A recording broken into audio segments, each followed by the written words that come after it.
서울 변두리에 고즈넉이 서 있는 대저택은 겉모습만 웅장했을 뿐 내부는 늘 겨울 끝자락처럼 싸늘했습니다. 대리석 바닥은 발걸음을 삼키듯 소리를 죽였고 벽난로는 장식처럼 불씨를 잃은 채 먼지만 얹고 있었습니다. 그 거실 한가운데 검은색 그랜드 피아노가 오랜 금기를 품고 놓여 있었습니다.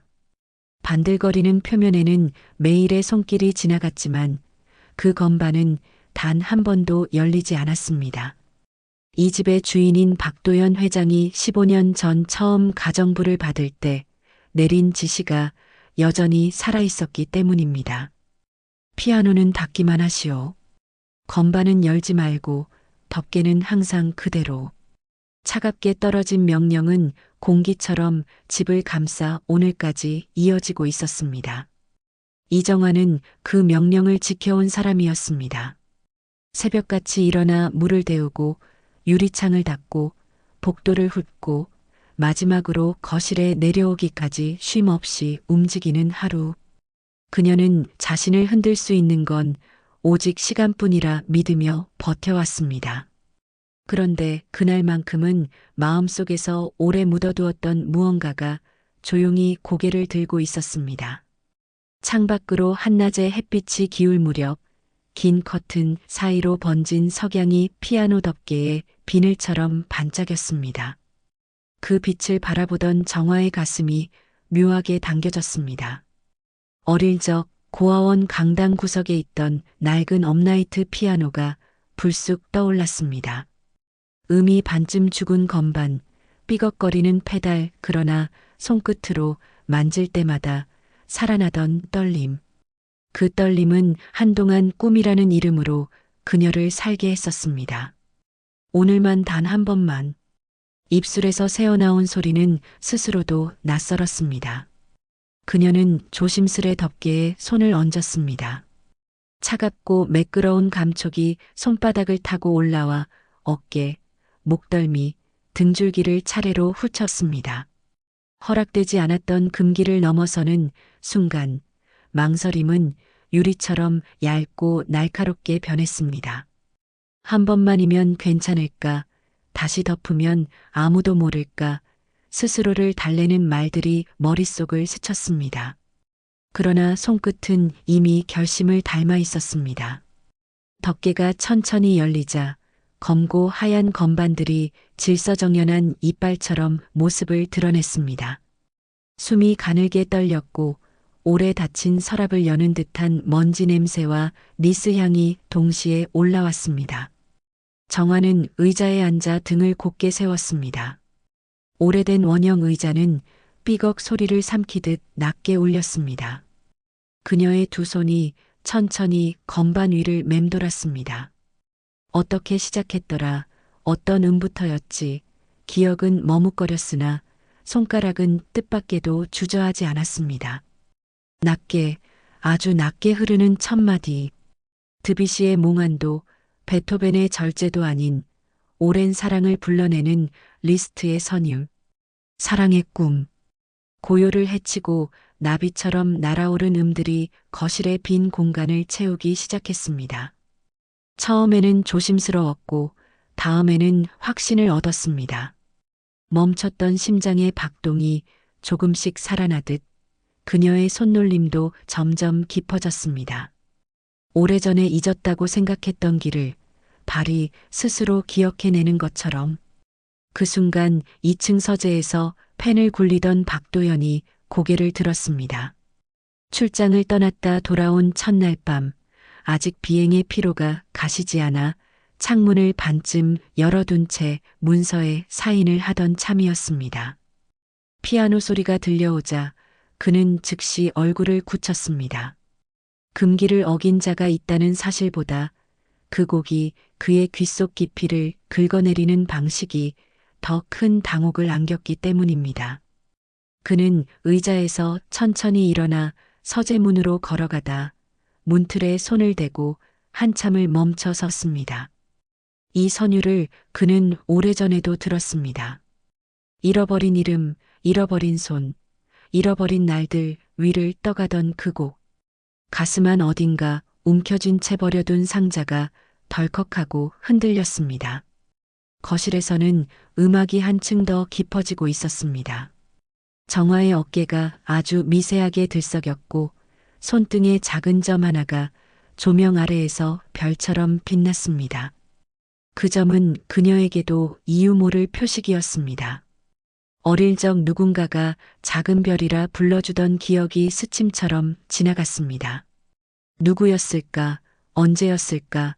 분명 누군가 미소 짓고 있었는데 기억은 닿으려다 사라지는 파도의 거품처럼 흩어졌습니다. 대신 선율이 밀려왔습니다. 사랑이라는 단어가 음악의 가장자리에서 투명한 유리처럼 반짝이며 흔들렸습니다. 계단 위의 모습을 드러낸 박도연의 발걸음은 무겁고도 망설였습니다. 그는 내려가려다 다시 멈추었고 한 계단을 밟을 때마다 얼굴의 표정이 조금씩 바뀌었습니다. 분노, 놀람, 부정, 공포, 그리고 설명할 수 없는 그리움. 거실 끝에 이르렀을 때 그는 마침내 목소리를 끌어올렸습니다. 그만. 짧은 한마디가 대저택의 공기를 끊었습니다. 정화의 손이 허공에서 멈췄고 마지막 음은 바닥으로 떨어져 긴 꼬리를 끌었습니다. 그녀는 반사적으로 일어나 고개를 숙였습니다. 죄송합니다, 회장님. 정말 오늘만, 잠깐만 누가 허락했소. 낮고 단단한 목소리. 그러나 그 음색 속에는 알 수 없는 떨림이 섞여 있었습니다. 박도연은 피아노 옆으로 다가오며 정화의 손을 스쳤습니다. 그녀의 손등에 박힌 작은 점을 보자 심장이 묘하게 쪼개지는 기분이 들었습니다. 오래전 사진 속에서 겨우 5회를 채우지도 못한 작은 아이의 손에도 똑같은 자리에 똑같은 점이 있었습니다. 그는 비웃듯 짧게 숨을 내쉬었습니다. 말도 안 된다. 우연일 뿐이다. 사람의 몸에는 같은 곳에 같은 표식이 있을 수 있다. 그러나 음악은 우연이라 하기엔 너무 정확했습니다. 손가락의 호흡, 악상에 걸어둔 쉼표, 페달을 밟고 놓는 타이밍, 사랑의 꿈이 가진 저녁빛의 흔들림을 아는 사람의 연주. 그 곡 어디서 배웠소?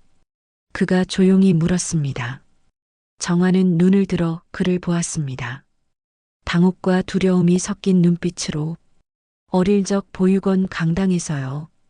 누구에게 제대로 배운 건 아니고 밤마다 몰래 손이 기억하는 만큼만. 보육원 이름은 새별 보육원입니다. 새별.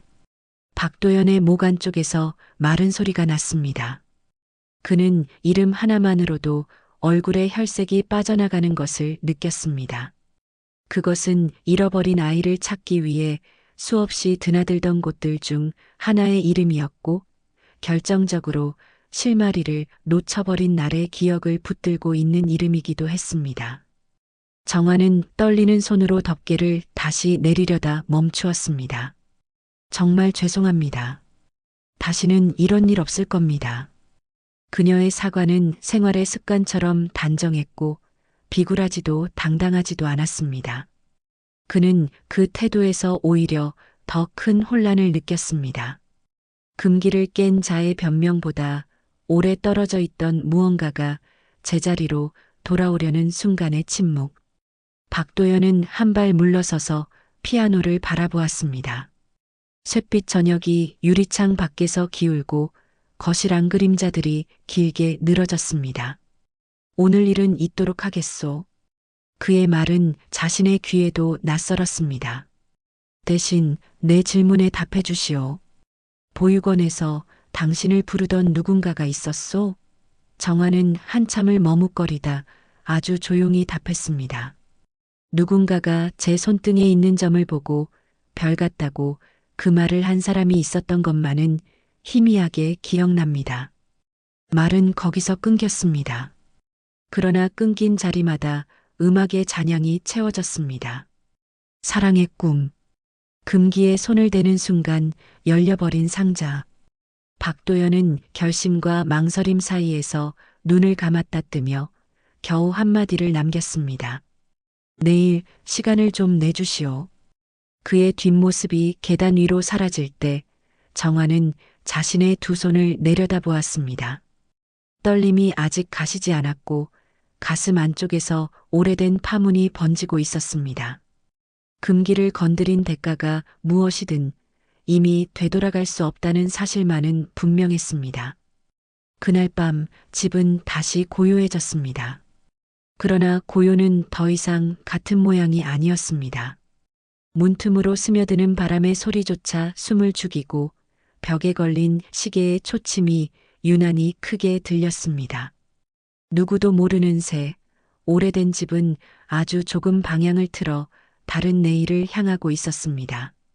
누가 피아노를 건드리라 했소? 박도연의 목소리가 대리석 계단을 타고 울려 퍼졌습니다. 묵직하고 날카로운 음성은 거실 공기를 가르는 칼처럼 날카로웠습니다.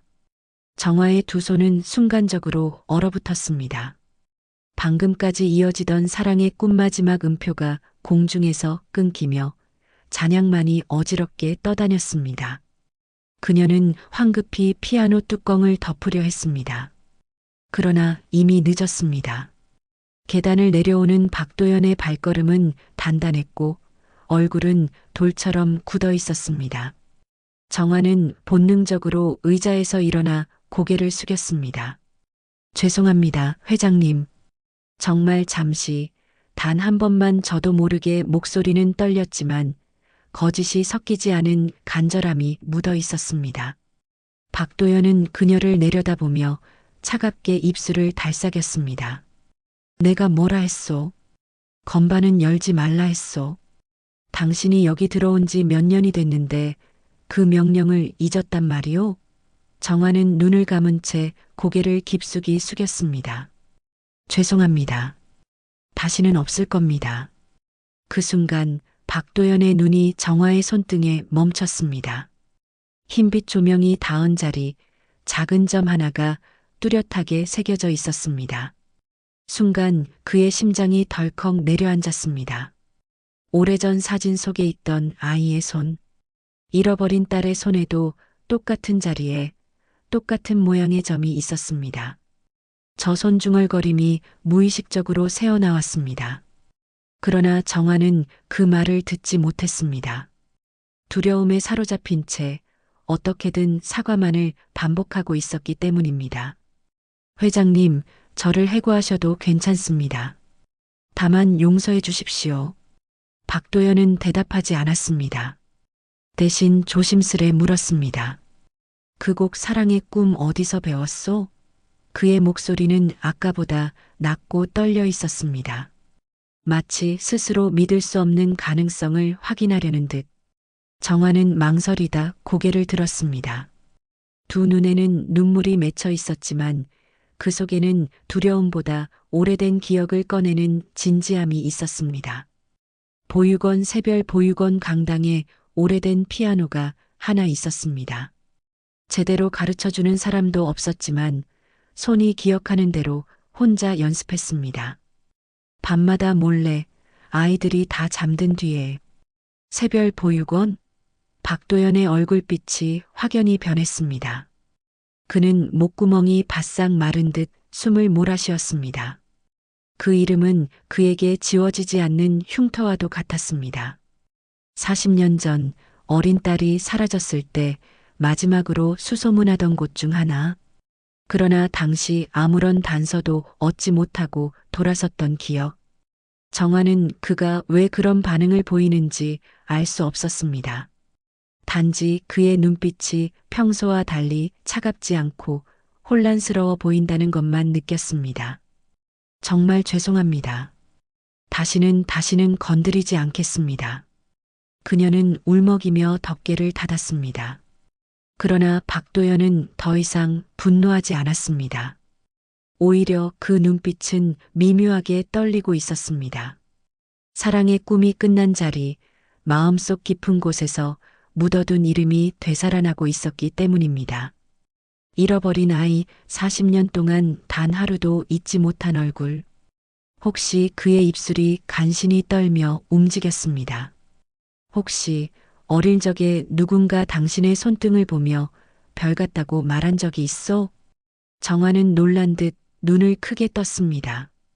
희미한 기억이 파도처럼 밀려왔습니다. 고아원 마당, 늦은 오후 햇살 아래서 누군가 자신의 손등을 가만히 쥐며 웃던 장면. 그러나 얼굴은 뚜렷이 떠오르지 않았습니다. 내 어릴 적에 누군가 제 손을 보고 작은 별 같다고 불러주던 기억이 있습니다. 하지만 너무 오래돼서 누구였는지는 기억나지 않습니다. 박도연의 시선은 흔들렸습니다. 더 이상 우연이라고 부정하기 어려웠습니다. 피아노를 치던 손길, 음악의 호흡, 손등의 작은 점, 그리고 그 별이라는 기억. 퍼즐 조각들이 제자리를 찾아가듯 하나둘 맞춰지고 있었습니다. 정화는 여전히 두려움 속에 서 있었습니다. 자신이 왜 이런 질문을 받는지도 알 수 없었습니다. 단지 회장의 눈빛 속에서 분노 대신 낯선 슬픔과 그리움을 본 것만이 이상하게 마음을 불편하게 했습니다. 박도연은 한 걸음 물러서며 눈을 감았다 떴습니다. 오늘 일은 없던 걸로 하겠소. 정화는 놀라 고개를 들었습니다. 평소 같았으면 단번에 해고를 했을 텐데 왜 이런 말을 하는 걸까? 하지만 박도연은 말을 이으며 깊은 숨을 내쉬었습니다. 내일 시간을 좀 내주시오. 할 얘기가 있소. 정화는 대답하지 못했습니다. 그저 조심스레 고개를 끄덕일 뿐이었습니다. 박도연은 등을 돌려 계단을 올랐습니다. 그의 발걸음은 무겁고 느렸습니다. 머릿속은 뒤엉켰습니다. 혹시 정말로 그 아이일까? 사랑의 꿈이 울려 퍼지던 순간 봉인된 상자가 열렸습니다. 그날 밤 저택은 다시 고요를 되찾았지만 누구도 모르는 균열이 생겨 있었습니다. 시계 초침 소리는 평소보다 크게 들렸고 창문을 스치는 바람은 마치 오래된 이야기를 속삭이는 듯 했습니다. 금기는 깨졌고 그 금기 속에서 오래된 진실이 서서히 고개를 들고 있었습니다. 그날 밤 박도연은 침실에 불을 끄지 못한 채 앉아 있었습니다. 창밖으로 달빛이 흐르고 커튼 사이로 스며든 은빛 그림자가 벽을 스쳤습니다. 그러나 그의 시선은 허공에 고정된 채 움직이지 않았습니다. 마음속 깊은 곳에서 덮어두었던 상자가 다시 열려버렸기 때문입니다. 피아노에서 흘러나온 사랑의 꿈 선율은 오래전 잃어버린 딸을 떠올리게 했고 정화의 손등에 찍힌 작은 점은 그의 믿음을 산산히 흔들어 놓았습니다. 40년 전 여름의 한낮, 그는 여느 때처럼 바쁜 업무 속에서도 어린 딸을 데리고 외출했습니다. 백화점에서 짧은 시간을 보내던 중 잠시 고개를 돌린 사이 아이가 사라져 버렸습니다. 사람들 사이를 헤맸고 경찰에 신고도 했습니다. 그러나 며칠이 지나도 아이의 행방은 알 수 없었습니다. 수많은 전단지를 돌리고 고아원과 보육원을 수십 차례 찾아갔지만 흔적은 끝내 잡히지 않았습니다. 아내와 함께 울부짖던 나날 끝내 아이를 잃었다는 현실을 받아들이기까지 얼마나 많은 세월이 흘렀는지 모릅니다. 설마 그럴 리가. 그는 중얼거리며 손으로 얼굴을 가렸습니다. 그러나 머릿속에서 사라지지 않는 장면이 있었습니다. 아이의 손등에 있던 작은 점, 그리고 함께 치던 피아노. 어린 나이에 놀라울 만큼 정확히 흉내내던 사랑의 꿈. 그 선율은 오직 가족만이 알던 기억이었습니다. 다음 날 아침 정화는 언제나처럼 새벽에 일어났습니다. 어제 있었던 일이 꿈이길 바랐지만 피아노 앞에 앉아있던 자신과 회장의 차가운 눈빛은 생생했습니다. 혹시 해고 통보가 떨어지진 않을까 불안했지만 이상하게도 회장은 아무 말 없이 식탁에서 신문을 읽고 있었습니다. 오히려 어딘가 멍한 표정으로 그녀를 흘끗 바라보곤 했습니다. 정화 씨. 짧고 낮은 부름에 정화는 흠칫 놀라 고개를 들었습니다. 네, 회장님. 오늘 오후에 서재로 오시오. 할 얘기가 있소. 짧은 명령 같았지만 목소리 속에는 어딘가 흔들림이 있었습니다. 시간은 유난히 느리게 흘렀습니다. 정화는 아침 내내 유리창을 닫고 화단의 꽃에 물을 주었지만 마음은 서재 문 앞에 묶여 있었습니다. 오후가 되자 그녀는 조심스럽게 문을 두드렸습니다. 안에서 회장의 목소리가 들렸습니다. 들어오시오. 서재는 무겁고 고요했습니다. 책장이 벽을 가득 메우고 묵직한 책 냄새가 감돌았습니다. 박도연은 창가에 서서 밖을 바라보다가 천천히 돌아섰습니다. 그의 눈빛은 어제와는 달랐습니다. 여전히 차가운 겉모습이었지만 그 속에는 어떤 간절한 의문이 숨겨져 있었습니다. 정화 씨, 어릴 적 이야기를 조금 해줄 수 있소? 뜻밖의 질문에 정화는 잠시 망설였습니다. 그러나 그의 시선이 진지하게 다가오자 천천히 입을 열었습니다. 제가 5살 무렵 새별 보육원에 들어갔습니다. 기억은 흐릿하지만 그곳에서 다른 아이들과 지냈습니다. 그리고 밤마다 강당의 피아노를 몰래 쳤습니다. 제대로 배우지는 못했지만 손끝이 기억하는 대로 흉내 내다 보니 조금씩 익히게 되었습니다. 그게 저한테는 유일한 즐거움이었습니다. 박도연은 고개를 끄덕였지만 표정은 더욱 무거워졌습니다. 보육원에 들어가기 전 기억은 없소? 거의 없습니다. 너무 어렸으니까요. 다만 제 손등의 이점만은 기억납니다. 누군가가 그것을 작은 별이라고 불러줬습니다. 그 말이 유일하게 남은 따뜻한 기억입니다. 그 순간 박도연의 심장은 요동쳤습니다. 잃어버린 딸에게 자신이 직접 했던 말. 손등의 점을 가리키며 이건 아빠가 지켜주는 별이야. 그렇게 말했던 기억이 뇌리를 스쳤습니다. 그는 손을 떨며 책상 모서리를 붙잡았습니다. 숨이 거칠게 몰아쳤습니다. 정화는 그를 이상하게 바라보았습니다. 평소라면 흔들림 없는 권위로 서 있던 사람이 지금은 뭔가에 붙잡힌 듯 불안해 보였기 때문입니다. 회장님, 괜찮으십니까?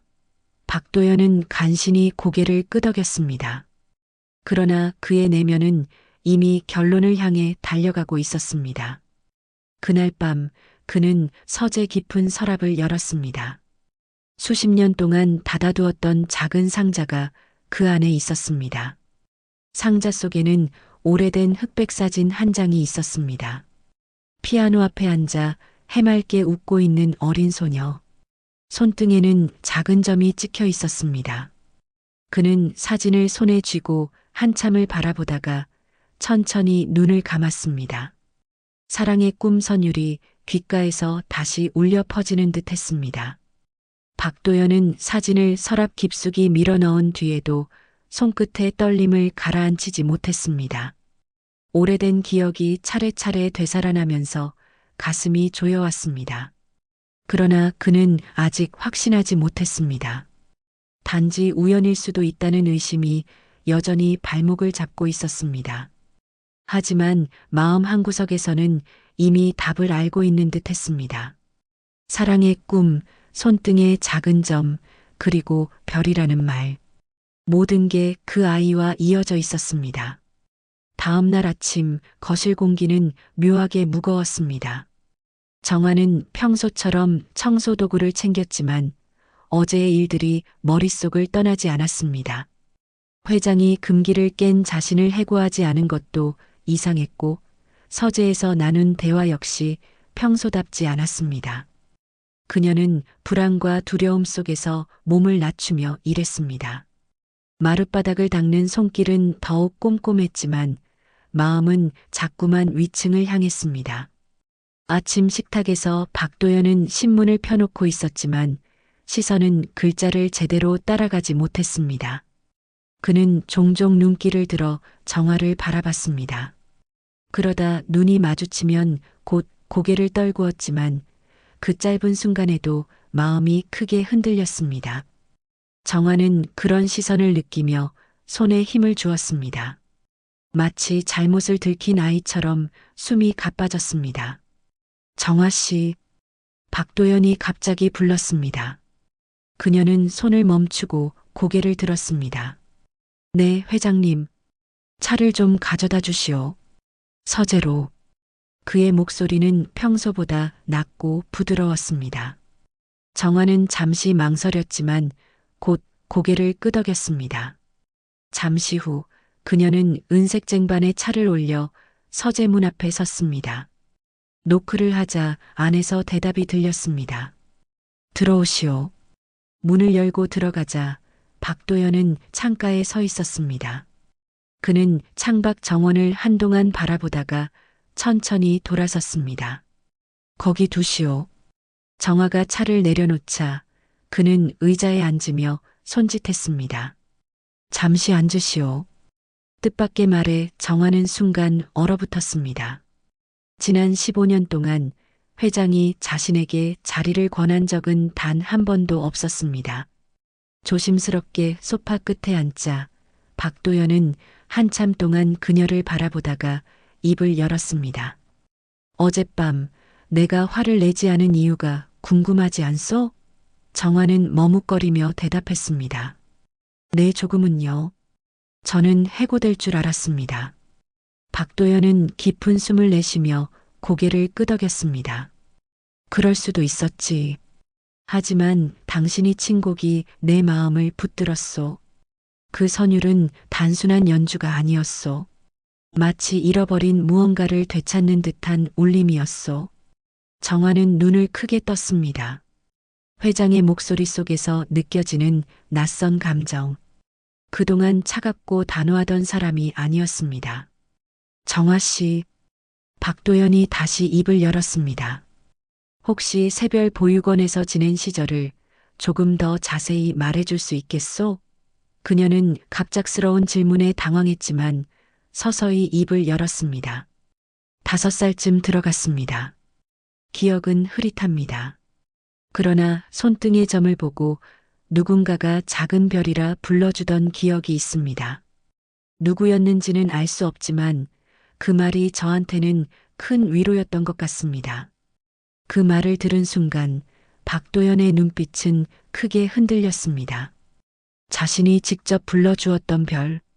그러나 그는 곧 마음을 다잡으려 애썼습니다. 아직은 확신할 수 없다. 단지 기억의 조각이 맞아 떨어진 것일 뿐. 하지만 그의 손은 무의식적으로 떨리고 있었습니다. 정화는 회장의 시선을 느끼며 불안해졌습니다. 그는 분노도 해고 통보도 하지 않았습니다. 대신 자신을 오래 지켜보는 눈빛 속에는 알 수 없는 애착과 슬픔이 섞여 있었습니다. 그녀는 알 수 없는 긴장감 속에서 입술을 깨물었습니다. 혹시 자신이 모르는 비밀이 있는 걸까? 오늘 일은 여기까지 하시오. 박도연은 자리에서 일어섰습니다. 가보시오. 정화는 조심스럽게 일어나 고개를 숙였습니다. 서재 문을 닫고 나오면서도 그녀의 심장은 빠르게 뛰었습니다. 그가 왜 그런 질문을 했는지, 왜 눈빛이 달라졌는지 알 수 없었습니다. 복도로 나와 혼자 걸으면서 정화는 스스로에게 속삭였습니다. 대체 왜 나를 그렇게 보는 걸까? 불안과 호기심이 동시에 밀려왔습니다. 평생 피아노 하나로만 위로를 삼아온 자신에게 회장의 눈빛은 새로운 질문을 던지고 있었습니다. 그러나 대답은 아직 멀리 어둠 속에 가려져 있었습니다. 박도연 역시 서재에 홀로 남아 있었습니다. 손끝에 닿았던 사진의 감촉, 잃어버린 딸의 웃음소리, 사랑의 꿈의 선율. 모든 것이 뒤섞여 그의 가슴을 짓눌렀습니다. 그는 창문 너머로 지는 햇살을 바라보며 중얼거렸습니다. 혹시 정말일까? 며칠이 지나도록 박도연은 평소의 냉정한 회장다운 모습을 잃은 듯 했습니다. 회사 보고서를 읽고서도 내용을 놓치기 일쑤였고 전화기 너머 임원들의 목소리조차 제대로 귀에 들어오지 않았습니다. 오직 마음을 붙잡고 흔드는 것은 정화의 손끝에서 흘러나온 사랑의 꿈, 그리고 손등의 작은 점이었습니다. 그는 혼자 있을 때마다 서재 깊숙이 숨겨둔 사진첩을 꺼내 들고 한 장 한 장 넘겨보았습니다. 그 속에 소녀가 웃고 있는 모습은 자꾸만 정화의 얼굴과 겹쳐졌습니다. 정화 역시 마음이 편치 않았습니다. 회장의 태도는 여전히 차가웠지만 어딘가 달라져 있었습니다. 그녀를 바라보는 눈빛 속에는 묘한 호기심과 흔들림이 숨어 있었습니다. 그것은 단순히 고용주가 하인을 바라보는 시선이 아니었습니다. 설명할 수 없는 긴장과 두려움이 매일의 일상에 그림자처럼 따라붙었습니다. 어느 날 오후 정화가 거실 카펫을 털고 있을 때 박도연이 불쑥 말을 걸었습니다. 정화 씨, 혹시 어릴 적 기억나는 건 더 없소? 부모에 대한 단서라든가 잃어버린 기억 같은 것 말이요. 그의 목소리는 겉으로는 차분했으나 그 속에는 조급함이 묻어 있었습니다. 정화는 손을 멈추고 잠시 생각하다가 고개를 저었습니다. 잘 기억나지 않습니다. 다만 늘 제 손등의 점을 보며 웃어주던 사람이 있었다는 것만은 선명합니다. 그 미소가 지금도 잊히지 않습니다. 박도연은 그 말을 듣고 한동안 말이 없었습니다. 마치 오래 묵은 고통이 다시 상처를 벌리듯 얼굴이 일그러졌습니다. 결국 그는 자리에서 일어나 복도로 걸어갔습니다. 정화는 그 뒷모습을 바라보며 알 수 없는 불안을 느꼈습니다. 자신이 무언가 큰 비밀 속으로 끌려 들어가는 듯한 예감이 스쳤습니다. 그날 밤 박도연은 결심을 굳혔습니다. 더 이상 추측으로만 시간을 보낼 수는 없었습니다. 그는 조용히 정화가 쓰고 버린 휴지와 머리카락 몇 가닥을 챙겼습니다. 그리고 믿을 만한 병원 관계자에게 연락을 취했습니다. 내가 부탁할 일이 있소. 이 샘플을 검사해 주시오. 친자 관계 여부를 확인해야 하오. 전화기 너머 목소리가 잠시 머뭇거렸습니다. 회장님, 혹시 가족분과 관련된 일입니까? 박도연은 잠시 눈을 감았다가 낮게 대답했습니다. 그럴지도 모르지. 며칠 동안 그는 결과를 기다리며 초조하게 시간을 보냈습니다. 낮에는 일에 몰두하려 했지만 자꾸만 마음은 집에 있는 정화에게로 향했습니다. 그녀가 차를 내리는 모습, 마당을 걸어가는 뒷모습, 창문 너머로 비치는 옆얼굴, 모든 장면이 자꾸만 잃어버린 딸의 흔적과 겹쳐졌습니다. 그는 혼란 속에서 술잔을 기울였지만 술은 오히려 기억을 더 선명하게 되살렸습니다. 정화도 변화를 느끼고 있었습니다. 회장이 평소와 달리 자주 그녀를 부르고 사소한 대화까지 이어가려 했기 때문입니다. 그는 그녀의 말 한마디, 손짓 하나에도 귀를 기울였습니다. 처음에는 당혹스러웠지만 점차 이상한 긴장과 두려움이 스며들었습니다. 왜 자신에게 이런 관심을 보이는 걸까? 혹시 다른 의도가 있는 건 아닐까? 그러던 어느 날 저녁 박도연은 정화를 거실로 불렀습니다. 무겁고 낮은 목소리로 그는 말했다. 정화 씨, 내가 묻는 말에 솔직히 답해 주시오. 당신은 혹시 새별 보육원에 들어가기 전 기억나는 가족이 있어? 정화는 난처하게 고개를 저었습니다. 없습니다. 아무도 저를 찾지 않았습니다. 저는 버려진 아이였을 뿐입니다. 그녀의 목소리에는 오랜 세월 쌓인 외로움이 묻어 있었습니다. 박도연은 눈을 감고 한동안 말을 잇지 못했습니다. 심장이 요동쳤습니다. 그토록 찾던 딸이 눈앞에 서 있는 것 같았습니다. 그러나 그는 아직 확신을 가질 수 없었습니다. 검사 결과가 나오기 전까지는 단정할 수 없었습니다. 하지만 그의 내면은 이미 답을 알고 있었습니다. 사랑의 꿈이 울려 퍼지던 순간부터 그의 마음은 현실을 향해 걸어가고 있었습니다. 일주일이라는 시간은 그 어느 때보다 길고 무겁게 흘렀습니다. 박도연은 낮에는 회사에서 보고서를 확인하고 회의를 주재했지만 머릿속은 늘 다른 곳에 있었습니다. 임원들이 설명하는 숫자와 그래프는 눈앞에서 흩어졌고 서류에 도장을 찍는 손은 떨렸습니다. 그가 기다리고 있던 것은 오직 하나, 병원에서 연락이 오는 순간뿐이었습니다. 정화 역시 불안 속에 지냈습니다. 회장의 태도는 여전히 차갑지만 동시에 전에 없던 시선이 느껴졌습니다. 매번 자신을 바라보는 눈길 속에는 설명할 수 없는 갈등과 그리움이 섞여 있었습니다. 왜 갑자기 자신에게 이런 관심을 보이는 걸까? 혹시 자신이 모르는 과거가 있는 걸까?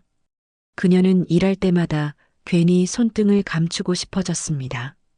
그러나 감춘다고 해서 마음까지 숨길 수는 없었습니다. 며칠 뒤 박도연은 병원으로부터 전화를 받았습니다. 회장님, 검사 결과가 나왔습니다. 직접 오셔서 확인하시는 게 좋겠습니다.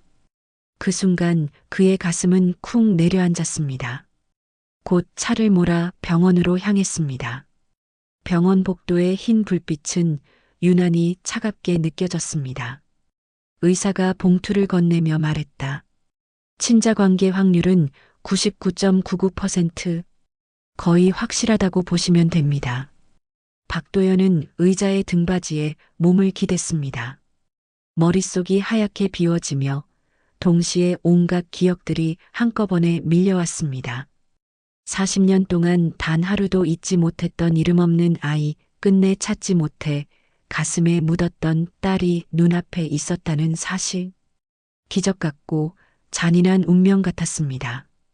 그는 손으로 얼굴을 가리고 오래도록 숨을 몰아쉬었습니다. 집으로 돌아온 그는 정화를 불렀습니다. 그러나 당장 결과를 말할 수는 없었습니다.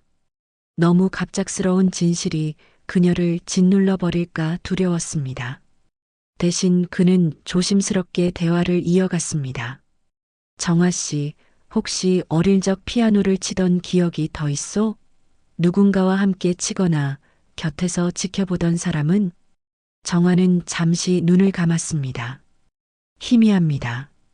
하지만 누군가가 제 손을 잡아주던 기억은 있습니다. 그 사람이 웃으면서 내가 치는 곡은 별빛 같다고 말해줬습니다. 누구였는지는 모르겠습니다. 하지만 그 순간만은 따뜻했습니다. 그녀의 목소리는 떨렸지만 오래된 기억을 끌어내는 진지함이 담겨 있었습니다. 박도연의 눈가가 젖었습니다. 바로 자신이 했던 말이었습니다. 그러나 그는 여전히 침묵했습니다. 진실을 말하는 순간 그녀의 삶은 완전히 뒤바뀔 것이었습니다. 가정부에서 하루아침에 잃어버린 딸이 된다는 사실을 감당할 수 있을까? 며칠 동안 그는 괴로움 속에 지냈습니다. 서재에 앉아 사진을 들여다보다가 사랑의 꿈 악보를 펼쳐놓고 손가락으로 음을 따라가 보았습니다. 그러나 그는 끝내 건반을 누르지 못했습니다. 대신 귓가에는 정화가 치던 그날의 선율이 계속해서 울려 퍼졌습니다. 정화도 변화에 눈치채고 있었습니다. 회장이 자신을 자주 불러 사소한 이야기를 묻거나 어린 시절에 대해 다시 확인하려는 태도. 그녀는 불안했습니다. 단순한 호기심으로 보기엔 지나치게 집요했습니다. 언젠가 폭풍이 닥쳐올 것 같은 예감이 그녀의 마음을 짓눌렀습니다. 밤이 깊을수록 두 사람 사이의 침묵은 무거워졌습니다. 그러나 그 침묵 속에서 조금씩 조각난 진실이 제자리를 찾아가고 있었습니다. 박도연은 언젠가 이 사실을 말해야 한다는 것을 알았습니다. 그러나 지금은 단 한 걸음, 한 조각씩 맞추어 나가는 수밖에 없었습니다. 박도연은 며칠 동안 마음을 붙잡지 못한 채 서재에 틀어박혀 지냈습니다. 책상 위에는 병원에서 받은 봉투가 그대로 놓여 있었고 그 안에 담긴 검사 결과는 이미 수십 번도 넘게 읽고 또 읽은 상태였습니다. 친자관계 확률 99.99%. 의심의 여지가 없는 수치였지만 그는 여전히 현실을 받아들이기가 힘들었습니다. 사진 속에서 미소 짓던 소녀와 지금 저택의 가정부로 살아온 정화가 같은 사람이라는 사실은 기적 같으면서도 잔인했습니다. 결국 그는 결심했습니다. 더는 숨길 수 없었습니다. 오랜 세월 찾아 헤맨 딸이 눈앞에 있는데 언제까지 침묵할 수는 없었습니다. 어느 조용한 오후 그는 정화를 거실로 불렀습니다. 정화는 긴장된 표정으로 다가왔습니다. 회장의 눈빛이 예전과 달리 낯설고 무겁게 느껴졌기 때문입니다. 정화 씨 앉으시오. 그는 소파를 가리켰습니다. 정화는 조심스럽게 자리에 앉으며 손을 모았습니다. 박도연은 깊은 숨을 내쉬며 말을 꺼냈습니다. 내가 지금부터 하는 말은 믿기 어려울 것이오. 하지만 사실이오. 정화의 눈동자가 흔들렸습니다. 그는 잠시 말을 멈추었다가 결심한 듯 똑바로 그녀를 바라봤습니다. 당신은 내 딸일지도 모릅니다. 정화는 귀를 의심했습니다. 뭐라고요? 회장님 따님이라고요? 그게 무슨 말씀이십니까? 저는 그냥 버려진 아이였을 뿐입니다. 그녀의 목소리는 떨렸고 두 손은 무릎 위에서 꽉 쥐어졌습니다. 박도연은 고개를 저으며 차분히 설명했습니다. 40년 전 5살이던 내 딸이 백화점에서 사라졌소. 그 뒤로 수없이 찾아 헤맸지만 끝내 찾지 못했소. 그런데 당신의 손등에 있는 점, 그리고 사랑의 꿈을 치던 손놀림, 그 모든 것이 나의 기억과 똑같았소. 그리고 그는 봉투를 꺼내 테이블 위에 올려놓았습니다. 검사 결과가 이를 증명했소. 정화는 숨이 막히는 듯 봉투를 바라봤습니다. 손끝이 떨렸습니다. 봉투를 열어보기도 전에 이미 그의 말이 사실임을 예감할 수 있었습니다. 그러나 마음은 도무지 받아들일 수 없었습니다. 평생을 버려진 아이로 살아왔고 가정부로 몸을 낮추며 지낸 세월이 한순간에 뒤집히는 것은 감당하기 어려운 일이었습니다. 그럴 리가 없습니다. 전 그냥 이름 없는 아이였어요. 아무도 저를 찾지 않았습니다. 정화는 눈물을 흘리며 고개를 저었습니다. 그러나 박도연의 눈에서도 눈물이 흘러내렸습니다. 아니요. 나는 단 하루도 포기하지 않았소. 길에서 비슷한 아이를 볼 때마다 따라가 보았고 보육원의 문을 두드리며 단서를 찾으려 했소. 그러나 모든 것이 헛수고였소. 그러다 당신을 만났소. 이건 우연이 아니라 운명이요. 정화는 가슴이 쪼개지는 듯 했습니다. 마음속 깊은 곳에서 오래된 기억이 흔들렸습니다. 누군가 손을 잡아주며 별 같다고 불러주던 목소리, 함께 웃던 순간, 그리고 따뜻한 미소. 흐릿하게만 남아있던 기억이 조금씩 선명해지고 있었습니다. 그러나 그녀는 여전히 받아들이지 못했습니다. 회장님, 아니, 도연 회장님, 저는 너무 혼란스럽습니다. 하루아침에 제 인생이 뒤집힌다는 게 두렵습니다. 박도연은 자리에서 일어나 그녀 앞으로 다가갔습니다. 그리고 떨리는 손으로 그녀의 어깨를 잡았습니다. 미안하다. 정말 미안하다. 그동안 널 곁에 두고도 알아보지 못한 내가 원망스럽다. 하지만 이제라도 찾았으니 제발 날 아버지라 불러주지 않겠니? 그의 목소리는 눈물에 젖어 있었고 그 눈빛은 절박했습니다. 정화는 대답하지 못했습니다. 눈물이 흐르고 가슴은 요동쳤습니다. 그녀의 삶을 지탱해 온 모든 것이 무너지고 있었습니다. 그러나 동시에 마음 한쪽에서는 설명할 수 없는 따뜻함이 스며들고 있었습니다. 그날 저녁 정화는 방으로 돌아와 침대에 앉았습니다. 창밖으로 달빛이 비쳤습니다. 그녀는 손등의 작은 점을 바라보며 깊은 한숨을 내쉬었습니다. 평생 짐처럼 안고 살아온 표식이 이제는 새로운 의미로 다가왔습니다. 그것은 고통의 상징이 아니라 잃어버린 가족의 증거일지도 모른다는 생각이 마음을 흔들었습니다. 그러나 여전히 두려움은 컸습니다. 세상이 하루아침에 변해버리는 것이 과연 축복일까? 아니면 또 다른 시련일까? 박도연은 혼자 서재에 앉아 있었습니다. 사진첩을 다시 펼쳐든 그는 눈가를 훔치며 중얼거렸습니다. 내가 끝내 널 잃지 않았구나. 이제라도 찾았으니 제발 날 용서해다오. 그의 눈앞에는 어린 시절 딸의 웃음과 지금의 정화가 겹쳐지며 눈물이 번졌습니다. 정화는 방 안에서 꼬박 밤을 새웠습니다. 회장의 말이 머릿속에서 떠나지 않았습니다. 너는 내 딸일지도 모른다. 그 한마디가 귀에 맴돌며 가슴을 무겁게 짓눌렀습니다. 손등의 점을 들여다보면 들여다볼수록 어린 시절의 흐릿한 기억들이 파편처럼 밀려왔습니다. 그러나 믿고 싶지 않았습니다. 평생 버려졌다고 생각하며 살아왔는데 이제 와서 딸이라고 불린다는 것이 오히려 더 잔인하게 느껴졌습니다. 다음 날 아침 거실 공기는 얼어붙은 듯 했습니다. 정화는 평소처럼 청소 도구를 들었지만 손끝이 떨려 제대로 힘을 주지 못했습니다. 그때 박도연이 다가와 조용히 말을 걸었습니다. 정화야 순간 그녀는 몸을 움찔했습니다. 회장님, 그렇게 부르지 마십시오. 저는 그냥 가정부일 뿐입니다. 목소리는 단호했지만 눈빛 속에는 혼란이 숨겨져 있었습니다. 박도연은 애써 담담하게 대답했습니다.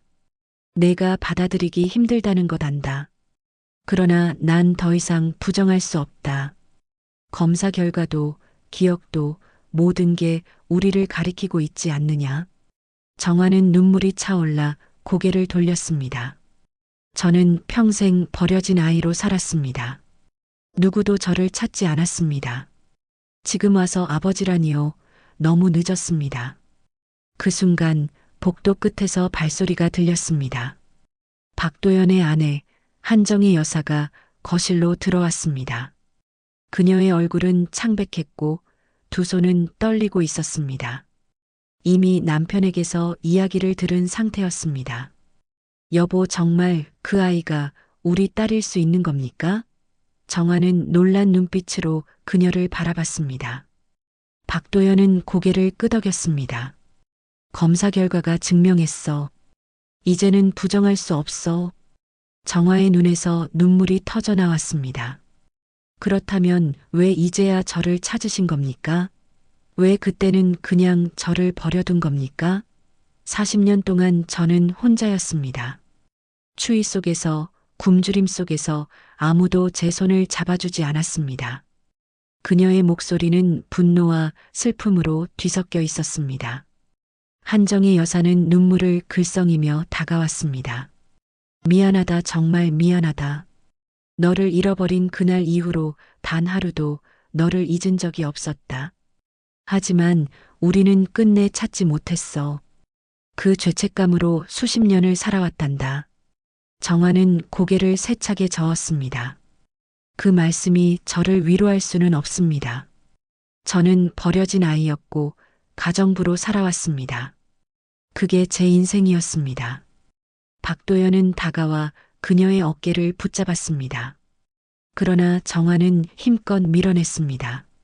그만하십시오. 저한테 아버지라 부르지 마세요. 저는 받아들일 수 없습니다. 너무 늦었고 너무 아픕니다. 거실 공기는 한순간에 무너져 내리는 듯 했습니다. 세 사람 사이의 대화는 마치 폭풍처럼 부서졌습니다. 한정희 여사가 흐느끼며 말했다. 우리에게 한 번만 기회를 주지 않겠니? 이제라도 가족으로 살아갈 수 있도록. 정화는 눈물을 닦으며 단호하게 대답했습니다. 가족이라면 왜 제 어린 시절에 곁에 있어주지 않았습니까? 저는 그때 이미 혼자가 되어버렸습니다. 침묵이 흘렀습니다. 박도연은 고개를 떨군 채 한숨을 내쉬었습니다. 그의 눈에서는 후회와 죄책감이 넘쳐났습니다. 그러나 정화의 상처는 너무 깊었습니다. 그날 밤 정화는 방에 홀로 앉아 울었습니다. 마음속에는 분노와 슬픔이 폭풍처럼 몰아쳤습니다. 하지만 동시에 어쩌면 진실일지도 모른다는 불안한 예감이 그녀를 괴롭혔습니다. 창밖에는 비가 내리고 있었습니다. 빗방울이 창문을 때리며 흐르듯 정화의 눈물도 끝없이 흘렀습니다. 가족이라는 단어가 이렇게 무겁게 다가올 줄은 몰랐습니다. 그녀는 두 손으로 얼굴을 가리고 중얼거렸습니다. 왜 이제 와서 왜 나를 딸이라 부르는 거죠? 며칠이 흘렀지만 저택의 공기는 여전히 무겁게 가라앉아 있었습니다. 정화는 방에서 혼자 시간을 보내는 일이 많아졌습니다. 청소와 정리 같은 일상적인 일은 했지만 마음은 늘 불안했습니다. 거실에 들어가면 회장의 눈빛이 떠올라 가슴이 저려왔고 부인의 흐느낌이 귓가에 맴돌았습니다. 그녀는 여전히 받아들이지 못했습니다. 그러나 마음속 어딘가에서는 희미한 불씨가 꺼지지 않고 있었습니다. 어느 날 저녁 창밖에서 은은한 달빛이 흘러내리던 시간, 정화는 홀로 거실에 앉아 있었습니다. 피아노 앞에 서 있는 자신을 발견한 순간 마음속이 뒤숭숭해졌습니다. 손끝이 건반을 향해 가려 했지만 곧 멈췄습니다. 그 순간 뒤에서 부드러운 목소리가 들려왔습니다. 정화야. 돌아보니 박도연이 서 있었습니다. 그의 얼굴은 지쳐 있었고 눈빛은 여전히 간절했습니다. 정화는 고개를 돌리며 말했다. 회장님, 제발 저를 그렇게 부르지 마세요. 저는 당신의 딸이 아닙니다. 박도연은 천천히 다가와 그녀 앞에 섰습니다. 내가 널 힘들게 만든 거 안다. 하지만 나는 내가 그 아이임을 부정할 수 없다. 손등의 점, 너의 기억, 그리고 무엇보다 사랑의 꿈. 그것은 우리 둘만이 공유한 순간이었다. 정화의 눈에 눈물이 고였습니다. 그 기억이 있다 해도 너무 늦었습니다. 저는 이미 다른 인생을 살았습니다. 가정부로, 혼자로, 버려진 아이로. 목소리는 떨렸지만 그 안에는 여전히 상처가 살아 있었습니다. 그때 한정희 여사가 거실로 들어왔습니다. 그녀의 눈가는 퉁퉁 부어 있었지만 그 안에는 굳은 결심이 담겨 있었습니다. 그녀는 정화 앞에 무릎을 꿇으며 손을 잡았습니다. 정화야, 용서해주지 않아도 된다. 다만 제발 우리에게 다시 한번 기회를 줘라. 너를 가족으로 품을 수 있도록. 정화는 놀라 손을 뺐지만 눈물이 흘러내렸습니다. 두려움과 분노는 여전히 남아 있었지만 어머니라 불릴 수도 있는 여인의 떨리는 손길에서 전해지는 온기를 무시할 수 없었습니다.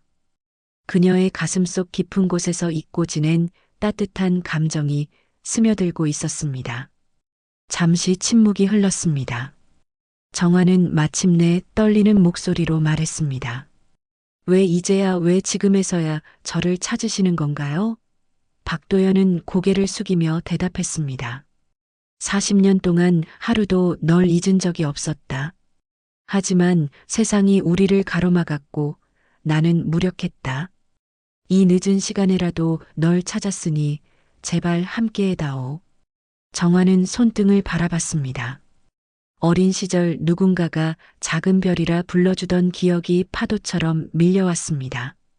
그 기억 속의 미소와 목소리가 점점 선명해졌습니다. 눈물이 쏟아졌습니다. 그녀는 두 손으로 얼굴을 감싸며 흐느꼈습니다. 그때 박도연이 조심스럽게 다가와 그녀를 끌어안았습니다. 처음에는 몸을 밀어내려 했지만 이내 힘이 빠졌습니다. 어깨를 파고드는 온기가 너무 낯설면서도 그리웠기 때문입니다. 정화는 흐느낌 속에서 낮게 속삭였습니다. 아버지. 순간 박도연의 눈에서 눈물이 폭포처럼 쏟아졌습니다. 그는 딸의 등을 꼭 끌어안으며 떨리는 목소리로 대답했습니다. 그래, 내 딸아. 이제 다시는 널 놓치지 않겠다. 한정희 여사도 함께 눈물을 흘리며 두 사람을 감싸 안았습니다. 거실은 눈물과 따뜻함으로 가득 찼습니다. 긴 세월 동안 멈춰있던 시간이 다시 흐르는 듯 했습니다. 정화의 가슴속 상처는 완전히 치유된 것은 아니었지만 오랜 기다림 끝에 처음으로 가족의 품에 안겼다는 안도감이 퍼져나가고 있었습니다. 재회의 눈물이 흐른 지 며칠이 지났습니다. 저택의 공기는 조금씩 달라져 갔습니다. 그동안 차갑고 고요하기만 했던 거실에는 이제 따뜻한 목소리와 발걸음이 울려 퍼졌습니다. 정화는 여전히 어색했지만 회장 부부와 함께 식탁에 앉는 자리에 불려 나올 때마다 가슴속 어딘가가 서서히 풀려갔습니다. 한정희 여사는 아침마다 따뜻한 미소로 정화를 맞았습니다. 잘 잤니? 라고 묻는 짧은 한마디가 낯설었지만 그 속에 담긴 애정이 전해졌습니다. 정화는 처음에는 대답조차 버거웠으나 어느 순간 네, 잘 잤습니다. 라는 답이 입 밖으로 흘러나왔습니다. 그 짧은 대화가 세 사람 사이에 놓인 긴 벽을 조금씩 허물어 갔습니다. 박도연 역시 예전과 달리 달라진 모습을 보였습니다. 그는 더 이상 냉정한 회장의 얼굴만을 고집하지 않았습니다. 대신 정화를 향한 시선에는 언제나 미안함과 그리움, 그리고 아버지로서의 따뜻함이 담겨 있었습니다. 그는 때때로 서재에서 흑백 사진을 꺼내 보여주며 속삭였습니다. 내가 5살이었을 때 늘 이 미소를 지었지. 내가 다시는 잃고 싶지 않았던 미소다. 정화의 가슴속 상처는 아직 남아 있었지만 마음 한쪽에서 오래된 갈망이 조심스레 빛을 내고 있었습니다. 혼자가 아니란 사실, 자신을 찾고 그리워한 이들이 있었다는 진실은 그녀에게 조금씩 안도감을 주었습니다. 어느 저녁 세 사람은 함께 거실에 모였습니다. 창밖에는 석양이 저택을 붉게 물들이고 있었습니다. 박도연이 조심스럽게 말했습니다. 정화야, 오늘 우리에게 한 곡 들려줄 수 있겠니? 내가 치는 사랑의 꿈을 다시 듣고 싶다. 정화는 잠시 망설였습니다. 그러나 부모의 눈빛 속 간절함을 읽자 천천히 고개를 끄덕였습니다. 그녀는 피아노 앞에 앉아 손끝을 건반 위에 올렸습니다. 오랜 세월 금기로만 남아있던 악기가 이제는 환영처럼 따뜻하게 맞아주었습니다. 첫 음이 울려 퍼졌습니다. 리스트의 사랑의 꿈. 지난번과는 달랐습니다. 금기를 깨뜨린 두려움 속에서 치던 연주가 아니라 이제는 떳떳하고 자유로운 연주였습니다. 선율은 거실 가득 울려 퍼지며 붉은 석양과 어우러졌습니다. 박도현과 한정희는 나란히 앉아 눈물을 훔치며 그 음악을 들었습니다. 40년 동안 기다린 기적 같은 순간이 눈앞에서 펼쳐지고 있었습니다. 정화의 얼굴에도 미소가 번졌습니다. 처음으로 가슴 깊이 따뜻한 안도감이 스며드는 것을 느꼈습니다. 마지막 음이 잦아들자 거실에는 깊은 여운이 남았습니다. 잠시 아무 말도 할 수 없었습니다. 그러나 그 침묵 속에는 눈물과 행복이 동시에 담겨 있었습니다. 정화는 두 손을 무릎 위에 올리고 부모를 바라보았습니다. 아버지, 어머니 아직은 낯설지만 조금씩 받아들이고 싶습니다. 제게 시간을 주세요. 박도연은 자리에서 일어나 딸에게 다가와 그녀의 손을 꼭 잡았습니다. 고맙다. 정말 고맙다. 내가 내게 준 상처를 다 갚을 수는 없겠지만 남은 날 동안 너를 지키며 살겠다. 한정희 여사도 함께 다가와 두 사람의 손을 감싸주었습니다. 세 사람의 눈에는 모두 눈물이 고여 있었지만 그 눈물은 슬픔이 아니라 새로운 시작의 증거였습니다. 그날 밤 저택의 벽에 걸린 가족 사진에는 세 사람이 함께 웃는 모습이 담겼습니다. 오랫동안 비어있던 자리가 마침내 채워진 것이었습니다. 사진을 바라보며 세 사람은 속으로 같은 생각을 했습니다. 기적은 멀리 있지 않았다. 사랑의 꿈이 다시 흐르던 순간 그 기적은 이미 시작되고 있었다.